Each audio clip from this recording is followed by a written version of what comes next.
Single women prefer Check to out date this video. married men.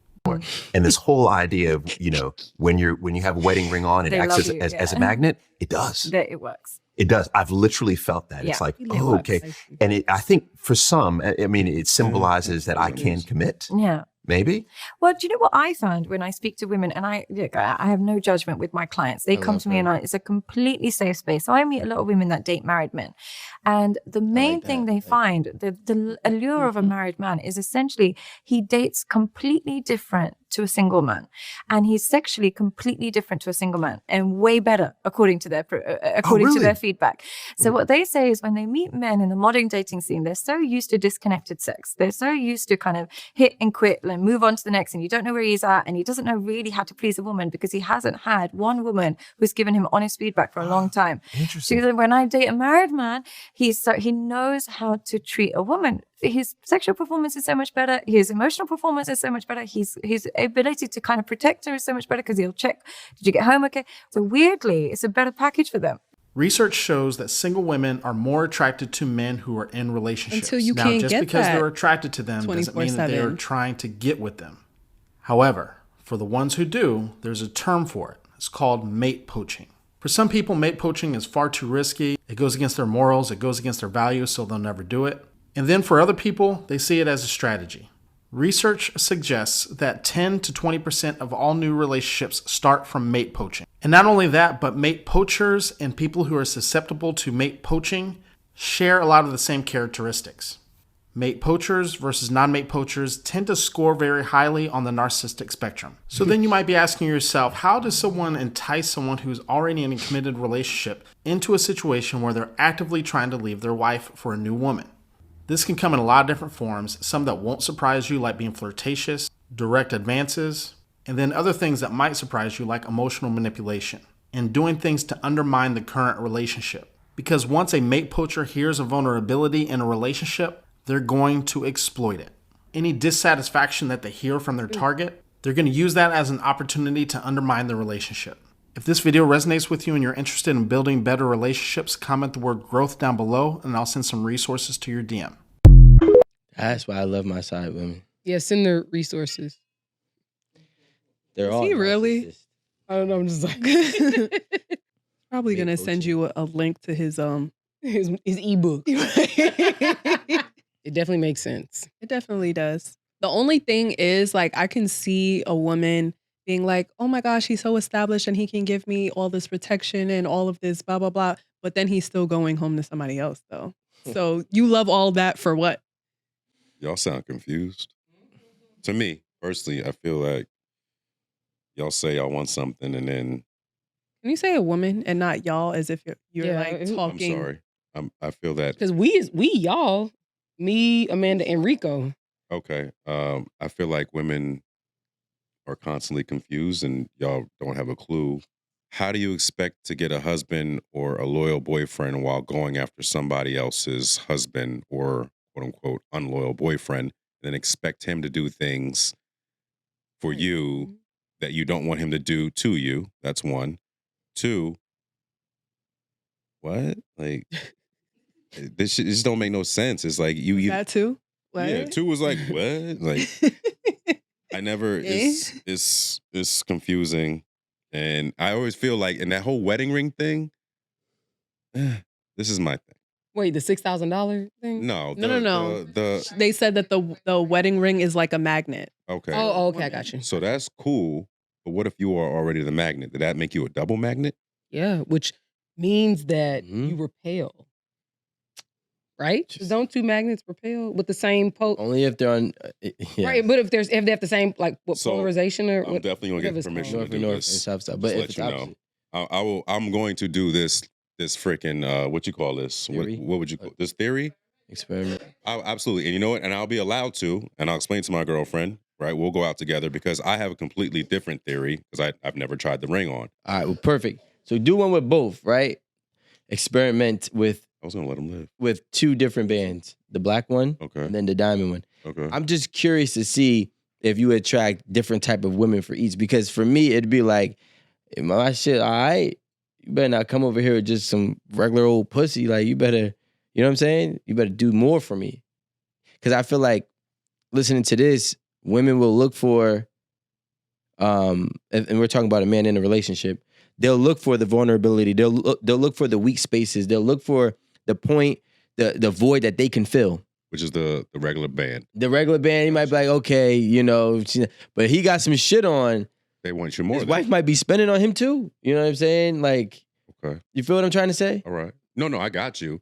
I literally just proposed a theory the other day, and I was like, if you were out with your girl and she is just all over you or like, you know, showing you love, affection, whatever, I think women want to see that and be attracted to that. Like, why is she doing that with him?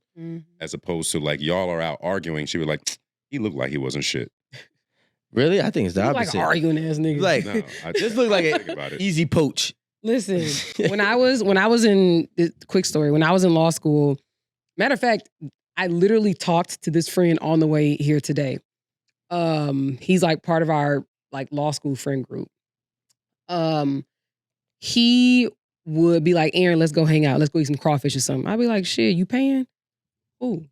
And he like, I would hear him like talking to his friends like, yeah, it's just me and Aaron up here. Such and such is coming up here to meet us.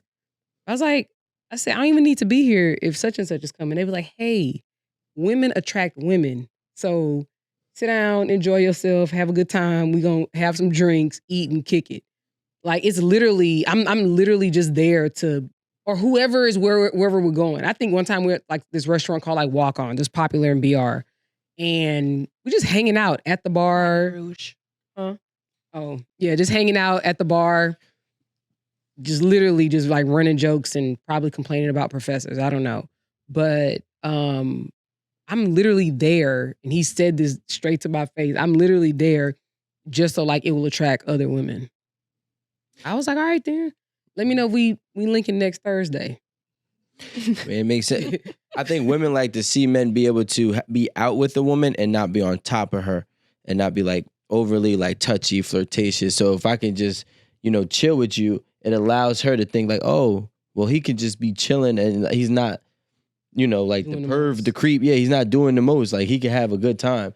But I mean, unless women are into that, because if they plotting on you, then they're like, I like that in a man. Like, that's what if I'm he's saying, yeah. if he's my boyfriend, I want him to be on me like that. So if that's the kind of man he is, all right, I'm gonna stand by. I'm gonna wait for that little situation to be done. I'm gonna poach him a little bit so I know what kind of man I got once I got him. I'm not saying for me. I'm just saying that's what they be thinking. I'm not mad. Like we had Oliver here on 8 at the table, right? When y'all do No, that, I'm not. Oliver is dope because even though I could pick on him, we could pick 1,000 people. Don't could be come putting here and your pick weed on on him. him. 1,000 people could pick on him, especially in the comment section. But he's still him, and that's the best part.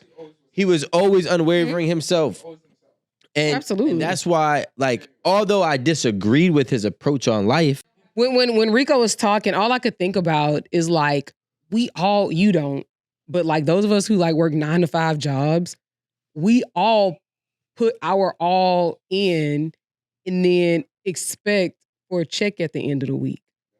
They could literally be like, man, fuck y'all in that check. I got 2 extra weeks of work. I'm not sending out payroll. That's $250 right there. Yeah. And I'm not saying that I'm justifying his methods or whatever, but in some way we all kind of do that, you know, and it shows that we have a belief that whatever we're putting that investment into, that is going to come back to us. Because no, I know it's not true, but the point is that everybody that works a 9 to 5, which is the majority of this country, they all have that belief that a check is coming at the end of the 40 hours that they have put in. or they got You a job the understand? next day too. Like, Well, that too. like you, That too. But the thing is that I don't know any job that pays you before you work the hours. which is crazy to me, right? Because I always looked at it that way. Oh yeah. But I get why that's not the case, you know. But it's not when you just think about it and you put it into like simple Or terms. even daily. It's kind of not. Yeah, you're right. But it's kind of not crazy that he did that when you think of what we expend of ourselves at 9 to 5 jobs and expecting. We're literally blindly expecting that check is gonna be there. Yeah. I mean, my perspective is since I'm older, I've seen decades of like you have to keep working harder and harder and harder and harder. And who expects things to get easier? I don't know. Besides this generation, what's this generation called? 18 or older is Gen Z. Yeah, Z. Okay, so I'm just saying, whatever That's fair. generation is Them. going on now, I see so many of the rules have changed where like you can't hit these motherfuckers anymore. You can't take stuff away. Everything is abuse. You can't talk to them a certain way because now they tell on you. So it's like, that's mad soft. You used to be able to say what you want to your kids because they're under your roof. Gentle parenting. Gentle parenting. That's Get what out they of here. call it now. It was ass whoopings and And shit talking. yeah, that was it. And that's how you learn, because I think everything that's going on now is because I'm not saying you should hurt your kids, but they're not afraid of you. Like that lady, she was like, oh my God, my kid kicked me and punched me. And I don't know if I sent it to the chat, but I sent it to my line sister's child. They went off. Yeah. Can you imagine? Hitting your mom. What's the Man, if I even had, What color were they? oh, you know. You know the answer to that. Come on. You know the answer to that. I'm just saying, like, that is wild. Even just the thought of potentially hitting my mama, even on accident when I was getting in trouble. I'm gonna say when I was getting a beating. Because she was a world champion. But With the the thought belt. of that just actually, it's actually repulsive. Because I already know what was gonna happen. Mm. I might have to stay home from school. now that no, Yeah, like 'cause just you was all bruised yeah, up. I wouldn't. Yeah. You I can't. wasn't street ready. Or outside ready. I think it all depends on when you grew up. I don't think maybe Amanda, but for the most part, I don't think any of us were raised by parents that were We were allowed to doing get beat. any sort of gentle parenting.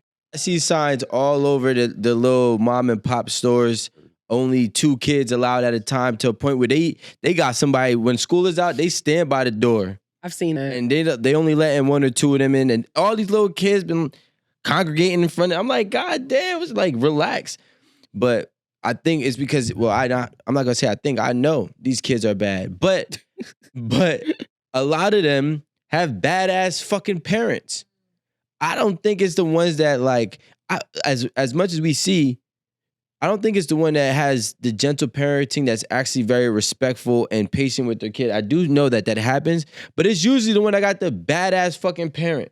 The mom that's twerking, the dad that's smoking the Black and Mild and blowing it, and the kid sitting right next to him. Those are the ones that I'm seeing grow up and become, the disrespectful, the terrible ones. And some of them still get their ass whooped. That's the crazy thing. I think it's like they're emulating their parents' behavior. I feel like parenting Makes sense. back in the day was more of a respectable, or like when you were a parent, you carried yourself a certain way with your children and without your children. Nowadays it's like you have a kid and you can still, I need time to be myself, and I'm like, what like you're still a parent, so I think that that's not being taken into consideration when these adults are acting these certain types of ways, and they find it funny when their kid is doing the same thing that they're doing. She twerking. Well, no, it'd be the cursing for me. Yeah. See, cursing, I could low-key deal with, depending, like I could deal with the correction process, right? But No, it'd be the parents laughing, like recording their kid because they just because the parents want to go viral. Look, I want to go viral off my kid too, but I'm trying to go viral off my kid just doing what I do. Boundaries, perspectives, stuff like that. I work hard. I don't want to go viral off my daughter because she's twerking and she knows how to do the Glorilla dance. I don't even know if Glorilla has a dance. I'm just saying. Like, but that's the thing. And the boys are the same way. You know what I mean? Like, yeah, I feel like with Marie, it's easy for her to talk to her she be kid. manipulating them. Parents lie to their kids all the time. Nah, she don't lie. She manipulate. My belt is the manipulation. You know what I'm saying? If I say I'm about to get the belt, all shit stops. Pow, pow. Yeah, that shit. And then if they keep on, because them kids push your fucking limits. You be like, all right. And some days you let them get off a little bit because you're really in a good mood. But then you draw that line. You get up. You start walking to the dresser. I started seeing tears drop. Oh no. It's too late now. It's too late. I done gave you. Yeah, I was like, you done already got up. You done put it in your mind. You finna. I ain't gonna lie. Ain't nothing worse than getting that threat of a beating in the morning before school. Like your booty feel like heavy all day long. Your booty. Because you already know. Doing before school. I mean, I guess you did something and then you got to catch the bus. So you can't miss your bus, but you try to run. No, and no, you might be like, Your oh. booty heavy. Your booty feel heavy. See, I told you my mama was a champion. In real talk, I didn't even get the championship stroke. My brother did. Like, what are y'all doing to piss that lady off in the morning before school? Like, it was bad as hell. Fight, you know, like I wasn't even bad. They were. Yes, they were. No. Arguing about shit. Don't look at me. My brother was bad. bad. Shut the fuck up. Like, why are they just arguing over nothing? I don't even remember being that active in the morning. I'm literally walking around getting dressed for school like this. What are y'all doing? What? I said I'm walking around getting ready for school like this. I didn't say anything about drugs. Sorry. I don't know. I was just making a point that I don't know, maybe we should make beatings acceptable again. I got a D, right? And I got thrown through the walls. Pause. Crazy. I got a D on my report card, and I will never forget it. No, that's fair. So I got a D on my report card, and mind you, I was always an honor roll student. First of all, there was you had a D. So no, honor roll students don't be making D. Nah, but that one semester, I said to my mom, I got it. I don't need you to check my homework. I don't need you to breathe down my neck. I'ma do it. Right? So this is the first time I'm doing this shit without being checked. She's like, all right. So I got that D on that report card. I cried all the way home because I knew. I already knew. Well, you lying about something because a D on a report card is different than having a D on a work assignment. No. Or a progress report. Okay, so let's say this because I'm not lying about shit. I got a D on my report card because my mom was always on top of me. If did you do your homework? Did you have a test? Did you study? They was scheduled. I got a test on this Friday. All right, cool. You got to study Wednesday and Thursday.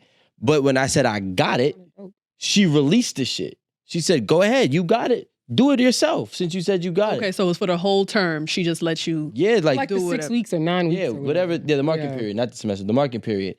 I got a D, and I was being bad as hell because you know why? There was no repercussions. She's not asking questions or whatnot. Right, she's not on top of me. So now being bad as fuck, I'm not really paying attention. I'm thinking I got it. I get a bad grade, but then I get a good grade. So I'm thinking that it's balancing out until I got that moment. You ain't know about averages? What class was this? This was in science. It was in 5th grade. Mr. Graber. Shout out to Mr. Graber. So I got that D on my report card. I cried home, and my mom came home. And mind you, she already worked mad jobs. She came home. I was like standing the way it was. I was in the hallway. And I was like, I tried hoping that my sob story would make her feel a little bit emotional. Like, I tried to do it by myself and I just didn't do it. I got a D. My mom said, you got a what? Poof. I went from the hallway to my bed, through the wall. Like, last D I ever got. No Diddy, right? Last D on my report card I ever got, right? You know, sometimes you think that you could do it by yourself, and I realized that too. Like, even if you look at people that, you know, they have they have strict structure, but it doesn't actually get instilled into their foundation. So then when they get to college, they lose all that discipline, right? And when they lose that discipline, then next thing you know, they fell out of college.